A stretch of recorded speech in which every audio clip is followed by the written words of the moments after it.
அன்பு நிறைந்த இஸ்லாமிய சகோதர சகோதரிகளுக்கும் மேடையில் அமர்ந்திருக்கின்ற அத்துணை தலைமைகளுக்கும் என்னுடைய வணக்கங்களை தெரிவித்துக் கொண்டு, மாவீரன் பழனி பாபா அவர்களுக்கு தமிழர் ஆட்சிக் கழகம் சார்பாகவும் தேவேந்திரகுல மக்கள் முன்னேற்ற பேரவையின் சார்பாக செம்மார்ந்த வீர வணக்கத்தை தெரிவித்துக் கொள்கிறேன். எப்போதும் உங்களுக்கு தெரியும், நம்ம சில நிமிடம் மட்டும்தான் நம்மளால் பேச முடியும். அதை தான் அண்ணன் தீனா அவர்களும் நானும் பேசிக்கிட்டோம். ஏன்னா நம்ம இந்த 9mm சொல்லுவாங்கள்ல, அந்த துப்பாக்கி ஒரு குண்டாக சுடும். இந்த பழனி பாபா சொன்ன மாதிரி இந்த AK-47 ஒரு ட்ரிகர் அடிச்சிட்டோம்னா அத்தனை தோட்டாக்களும் பாயிற மாதிரி 5 நிமிடம்தான் நம்ம பேச போகிறோம். நான் உங்கள்கிட்டலாம் ஒன்று சொல்லிக்கொள்ள விரும்புகிறேன். நானும் பழனி பாபாவினுடைய பட்டறையில் பயின்றவன் தான். உங்களுக்கு ஒரு சந்தேகம் வரும், எப்படி ஒரு பழனி பாபாட்ட பயிற்சி பெற்றாரு அப்படின்னா. நான் மாவீரன் பழனி பாபா அவர்களையும் அண்ணன் KM ஷெரீப் அவர்களையும் தனித்தனியாக பிரித்து பார்க்கல, 2 பேரும் ஒரே ஆள் தான். பழனி பாபா எப்படி இந்த ஆயக்குடி மண்ணில் விதையா விழுந்து இத்தனை பேரை உருவாக்கியிருக்காரோ, அதில் ஒரு விதை தான் இந்த SR பாண்டியன் அண்ணன் KM ஷெரீப் அவர்களால் உருவாக்கப்பட்ட ஒரு விதை. எல்லாரும் நினைக்கலாம், எத்தனையோ இஸ்லாமிய தலைவர்கள் தனித்தனியாக கூட்டம் நடத்துகிறாங்க, தன்னை பழனி பாபாவினுடைய வாரிசை அடையாளப்படுத்துகிறாங்க. நீங்கள் சொல்லிக்கிடக்கூடாது பழனி பாபாவினுடைய வாரிசுன்னு. நாங்கள மாதிரி பொது சமூகத்திலேருந்து வர்றவன் தான் யார் பழனி பாபாவினுடைய வாரிசுன்னு சொல்லணும்னு சொல்லி நாங்கள் சொல்கிறோம்.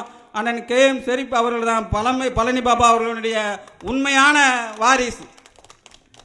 ஏன்னா சும்மா இஸ்லாமிய இயக்கங்கள் நடத்திட்டு கடந்து போகிற ஒரு மாதிரி அவர் இல்லை.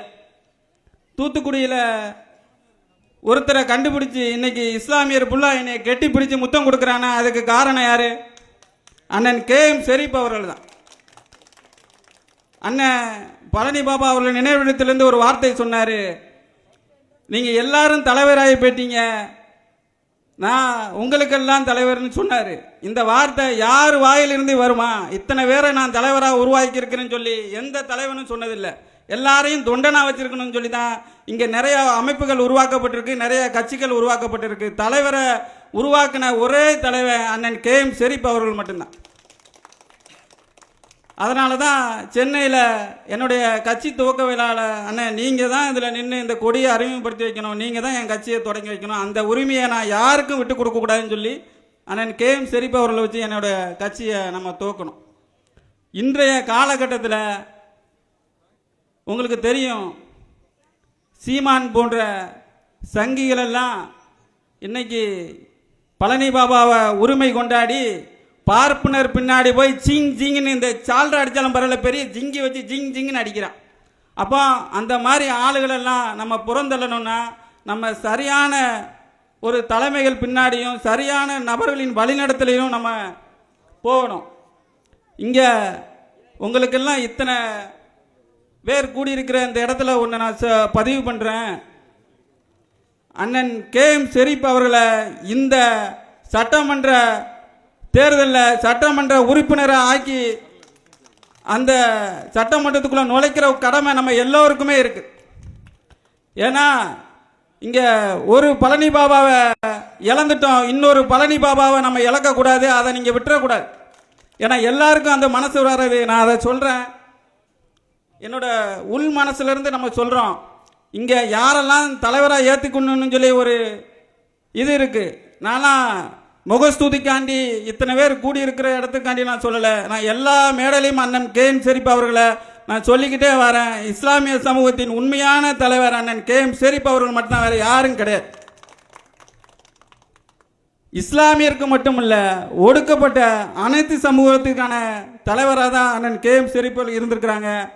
பழனி பாபா என்ன வழியை இந்த மக்களுக்கு கற்றுக் கொடுத்தாரோ அதே வழியில் இன்னைக்கு வரைக்கும் நடக்கிற ஒரே தலைவர் அண்ணன் KM ஷெரீப் அவர்கள் மட்டும்தான். பழனி பாபா அவர்களை பற்றி நான் ஒரு வாரத்தை சொல்லி என்னுடைய உரையை நான் முடிக்கிறேன். அண்ணன் இளமாறன் அவர்கள் சொன்னாங்க, இந்த வழியாக பழனி பாத யாத்திரை போகிறவங்க, மாரியம்மன் கோயிலுக்கு போகிறவங்கெல்லாம் அதே காவி உடையை கட்டிக்கிட்டு தான் போகிறாங்க. நம்மெல்லாம் ஊர்வலம் வந்தோம் போனோம், இங்கே எந்த ஒரு சின்ன சச்சரவுகள் நடக்கலை. ஏன்னா இங்கே நம்மளுக்குள்ள பழனி பாபாங்கிற ஒரு மாபெரும் புரட்சியாளர் மனசுக்குள்ளே வாழ்ந்துட்டு இருக்கிறாரு. அது இருக்கிற வரைக்கும் இங்கே எந்த இந்துக்களுக்கும் எந்த இஸ்லாமியர்களுக்கும் எந்த பிரச்சனையும் வரப்போகிறதில்லை. அதை தொடர்ச்சியாக நம்மெல்லாம் வழி நடத்தணும்னு சொல்லி வாய்ப்புக்கு நன்றி கூறி விடைபெறுகின்றேன். நன்றி, வணக்கம்.